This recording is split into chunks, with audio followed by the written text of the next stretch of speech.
le film de Ducobu. Lorsqu'il écrit pour tricher, après un moment il efface, mais les écrits restent en bas.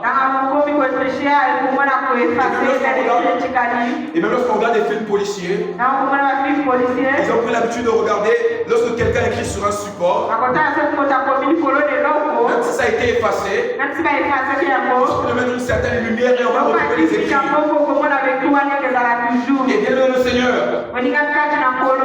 c'est pas seulement contre toi d'effacer. Parce que ceux qui avaient écrit des choses contre toi, ils ont tenté encore de réécrire cela.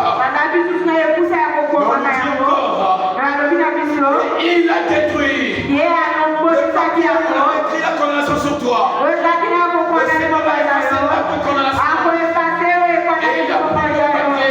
Il a détruit le papier. Et il a trouvé cela à la croix. Dites-moi à tout le monde que Marie est libérée. Que Exaucé est libéré. Que Destin est libéré. Ils a livré au spectacle. Pour démontrer à tout le monde. Ils ne peuvent plus te condamner. Ils ne peuvent plus te garder encore captif. Il a pris tes souffrances une bonne fois. Pourquoi bien de le Seigneur? Il a dit dans le livre de Ésaïe, voici je ferai une chose nouvelle. Dans le désert, je ferai un passage. Dans la solitude, je ferai jaillir les fleuves. Oh, bien de le Seigneur, certaines choses sont en train de souffrir. Certaines situations qui étaient là qui mettent du temps. Et tu nous dis que c'est fini, je vais demeurer comme ça. Et ces personnes qui sont accoutumées à la souffrance. Mais ce soir, le Seigneur me met à cœur de te dire, il a un plan pour toi. Il a un plan pour toi. Et c'est un plan d'amour. C'est un plan d'amour.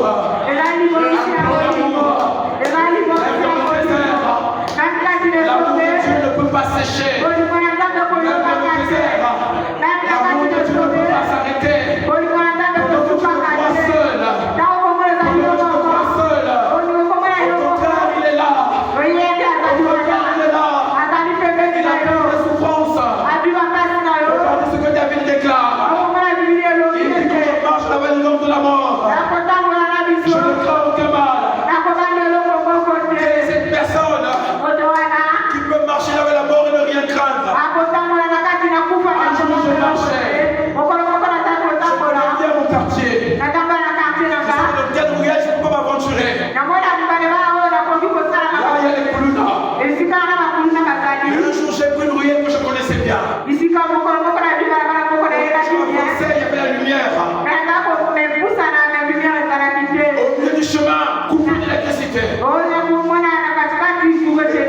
Et comme on a pris l'habitude de le faire, j'ai aussi crié ah, il y a tout.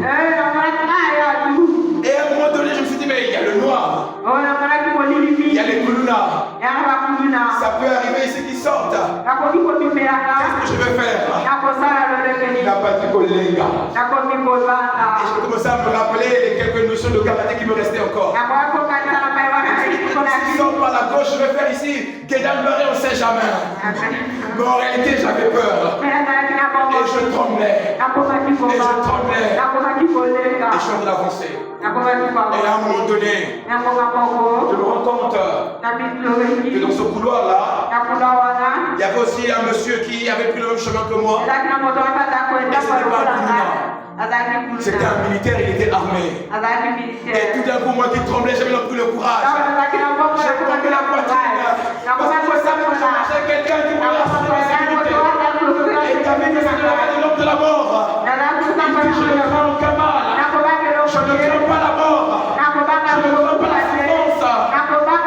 Pourquoi il ne craint pas la souffrance? Pourquoi il ne craint pas la mort? Parce que celui qui marche avec lui, il est la résurrection. Dans ce mot de résurrection, il est aussi la vie. Donc Dieu est la vie. Et il a déclaré, je suis venu afin de me prédire la vie, la couleur de l'abondance, pour la pourquoi bien-aimé.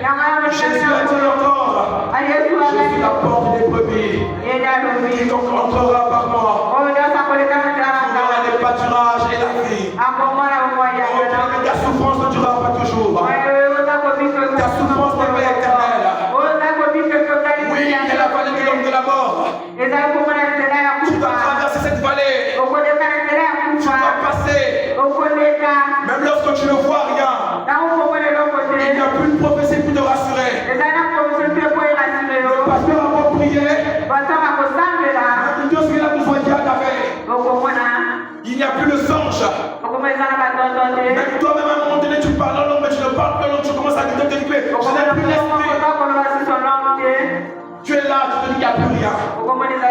Parce que tu es de la vallée de l'homme de la mort. Tu regardes ton âge.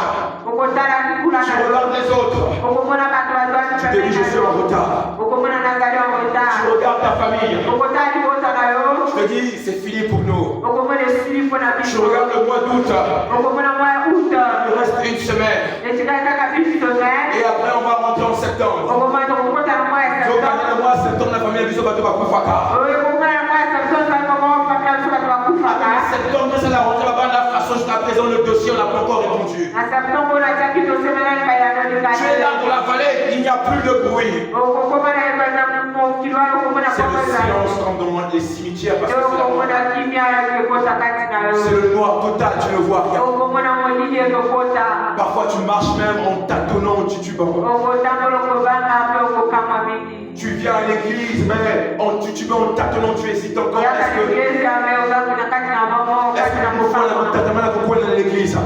que je dois continuer à aller à l'église? Est-ce que ça vaut encore la peine? Même ton temps de prière devient mioto. Même ton temps de méditation devient gringalé parce que tu es en train de tâtonner. Tous les radars ne montrent plus rien. Mais même dans cette vallée, bien aimé, même dans ce temps-là, sache que Dieu est encore plus près de toi. Parce que s'il n'était pas là, la mort t'aurait gagné. Mais le fait que tu sois encore en vie, c'est parce que lui qui est la résurrection de la vie, il est là, il est avec toi. Parce que son plan pour toi n'est pas encore arrivé, il ne pourra pas t'arrêter, rien ne pourra t'arrêter. Je ne veux pas être païen, mais permettez que je cite ce musicien païen qui a dit même une seconde avant la mort, l'homme vit toujours. Même si rien ne marche, tu ne vois absolument rien. Mais j'aimerais te rassurer que Jésus est là. Mais qu'est-ce qui se passe après la vallée? Ta Bible déclare: il dresse une table devant mes adversaires. Il pointe ma tête. Pour battre la poussée ta guerre. Pour que les gens se moquent de toi. Yéhu est assis là déjà. Assis là Kala. Parce que eux ils voient seulement la vallée. Mais toi ne vois pas seulement la vallée. Mais c'est donc il dresse une table devant mes adversaires.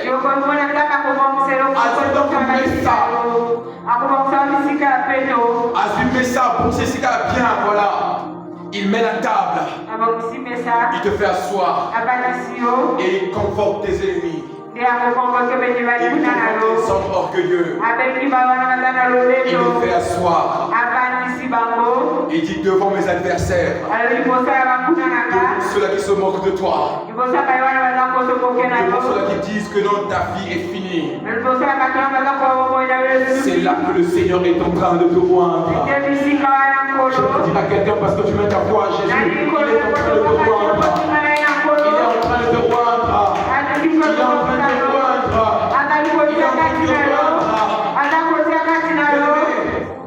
Tu avais déjà pris tes souffrances. Et il a fait parfois que tes ennemis soient réunis en un seul endroit.